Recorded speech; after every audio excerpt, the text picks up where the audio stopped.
champagne fait partie de tous nos moments festifs et de réjouissance. Mais connaissons-nous vraiment ses origines, ses grandes évolutions et comment se présente le millésime 2023?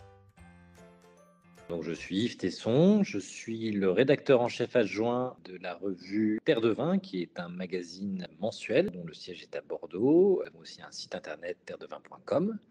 Et moi, je suis plus particulièrement en charge de la couverture de la Champagne. Quand la production du champagne a-t-elle commencé? C'est un grand vignoble avant l'émergence de la bulle, puisque c'est un vignoble, comme tous les grands vignobles français, a été créé plus ou moins par les Romains. Et après, il y a eu une grande réputation des vins qu'on appelait les vins clairets, qui étaient des vins un petit peu rouges, mais pas complètement rouges, pas aussi colorés que ceux des vins de Bourgogne. Et d'ailleurs, il y avait une grande bataille au XVIIe siècle entre les vins de Bourgogne et les vins de Champagne, voilà, pour savoir notamment lesquels devaient être prescrits à Sa Majesté pour la soigner. Sa Majesté préférait les vins de Champagne, donc toujours tranquille à l'époque, aux vins de Bourgogne, mais les médecins ont fini par lui prescrire les vins de Bourgogne. Et donc la bulle, elle est arrivée un petit peu par hasard. Elle est arrivée parce qu'on a un vignoble qui est extrêmement septentrional. Pendant longtemps, on a été le vignoble le plus septentrional. Et donc, si bien qu'il n'était pas rare à l'époque de vendanger fin octobre et de voir la fermentation coupée par le froid. Donc le vin, à l'époque, les fermentations avaient lieu dans les vendangeoires. Et voilà, au début novembre, il pouvait y avoir un coup de froid qui interrompait les fermentations. Et au printemps, quand le climat se réchauffait, eh bien, le vin reprenait sa fermentation dans les barriques et avait ce caractère pétillant, mais qui ne restait pas, parce que les barriques ne sont pas des contenants complètement hermétiques. Donc les bondes sautaient, voilà, et on sait que déjà au Moyen-Âge, Henri d'Andelys, qui est un poète médiéval, parlait de messire pétard de Châlons, donc il y avait ce petit côté-là, mais c'était plus considéré comme un défaut que comme une qualité. Et ce qui s'est passé, c'est qu'au XVIIe siècle, en Angleterre, il y a eu une révolution autour de la bouteille, c'est-à-dire que le roi d'Angleterre a interdit l'usage des bois pour son industrie, et donc les industriels se sont mis à utiliser du charbon avec lequel ils ont obtenu un verre beaucoup plus résistant. Et les marchands londoniens, pour mieux conserver les vins, ont pris l'habitude de les tirer en bouteille. Et parmi ces vins qu'ils importaient, il y avait des vins de Champagne qui probablement n'avaient justement pas fini leur fermentation. Et la fermentation a repris dans les bouteilles comme elle reprenait autrefois dans les barriques. Et sauf que comme c'est un contenant hermétique, eh bien, l'effervescence est restée. Il y avait en plus à cette époque-là toute une aristocratie anglaise qui était un peu marginalisée par les révolutions, qui cherchait des nouveaux moyens de se démarquer, de choquer quelque part, et finalement boire du vin de champagne effervescent, c'était une manière à l'époque de choquer, de se démarquer. D'ailleurs, les champenois au début trouvaient que c'était gâcher leur bon vin, mais comme ils avaient un grand sens commercial, ils ont très vite compris qu'il fallait produire le vin non pas comme on l'aimait, mais comme le consommateur l'aime. Et donc à partir de là, ils ont pousser la maîtrise de cette bulle, parce que s'ils ne sont pas forcément à l'initiative de cette bulle, la maîtrise scientifique, en revanche, de la seconde fermentation, ça, par contre, elle leur appartient pleinement. Donc voilà pour l'histoire du champagne avec ses bulles. Quels sont les principaux cépages de ce vignoble et sur quel département et surface s'étend-il?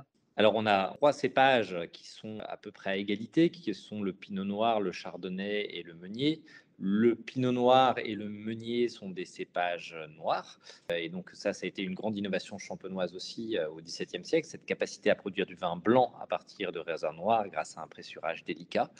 Et puis le chardonnay, donc, qui est un cépage blanc qu'on retrouve beaucoup sur la côte des Blancs. C'est un vignoble qui se répartit principalement sur l'Aisne, sur la Marne d'abord, qui est le cœur du vignoble, donc la Marne, avec la montagne de Reims, et puis la vallée de la Marne, et puis la côte des Blancs. Et puis on a l'Aisne, prolongement de la vallée de la Marne, et puis on a plus au sud de la Marne, on a l'Aube, avec la Côte des Bars, voilà, qui est aussi une région importante. Donc voilà, et j'oubliais aussi pour les chardonnays, on a aussi du côté de Vitry-le-François toute la partie du Vitria, qui est une zone qui a été replantée à partir de 1968, qui est intéressante au niveau des chardonnays aussi.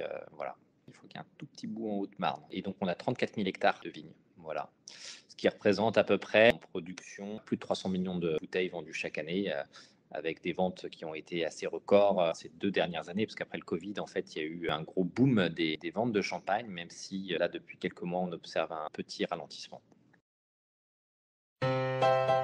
Y a-t-il eu des grandes évolutions dans les techniques de production au cours du temps? Oui, il y a beaucoup d'évolutions techniques. Je dirais qu'au 19e siècle, la grosse évolution qu'il y a eu, ça a été la capacité à connaître de manière exacte la quantité de sucre qu'il fallait rajouter au tirage pour avoir une seconde fermentation optimale et limiter la casse. Et donc pour ça, il fallait être capable de connaître la quantité de sucre résiduel. Donc ça, c'était au 19e siècle, aux années 1830. Un pharmacien qui s'appelait Jean-Baptiste François qui a mis ça au point en utilisant le gluconomètre.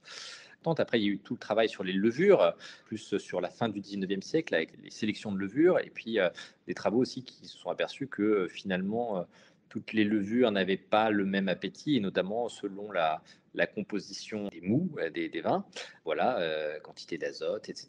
Donc tout ça, ça a été finement analysé, je dirais, à la fin du 19e siècle et au début du 20e siècle. Et puis, il y a eu d'autres grandes évolutions, notamment ce qui a été inox et maîtrise des températures et vinification, mais ce n'est pas spécifique au champagne.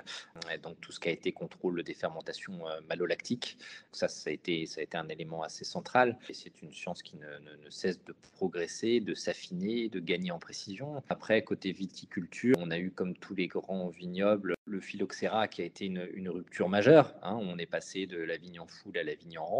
Il a fallu revoir les modes de taille. Voilà, donc ça a été aussi un gros travail de sélection, trouver les bons porte-greffes qui résisteraient au sol champenois, des sols très calcaires, donc très, très sensibles à la chlorose. Parce qu'on est sur des sols vraiment crayeux, c'est ça la grande caractéristique de la Champagne. Donc voilà, tout un travail de recherche, puis en même temps ne pas perdre les qualités organoleptiques des vins de Champagne.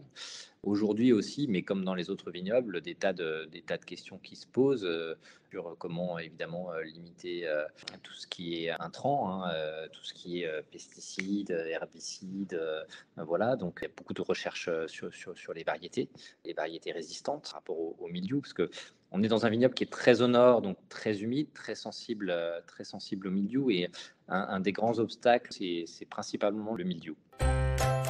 Quels sont les premiers retours des vendanges 2023 en Champagne? Des très très beaux chardonnays, des vendanges avec des volumes très importants, des poids de grappe jamais vus. Après, sur les noirs, on est un petit peu plus mitigé en général dans ce que j'entends, même s'il y a des choses qui seront certainement intéressantes. Ce qui est intéressant, c'est aussi d'examiner ce que disent les gens sur les vignerons, sur le mode de conduite. Il y en a beaucoup qui regrettent de ne pas avoir fait des vendanges en verre. Il y en a aussi qui soulignent en fait tout l'intérêt qu'il y avait à avoir justement de l'enherbement cette année, parce que ça crée une concurrence pour l'azote.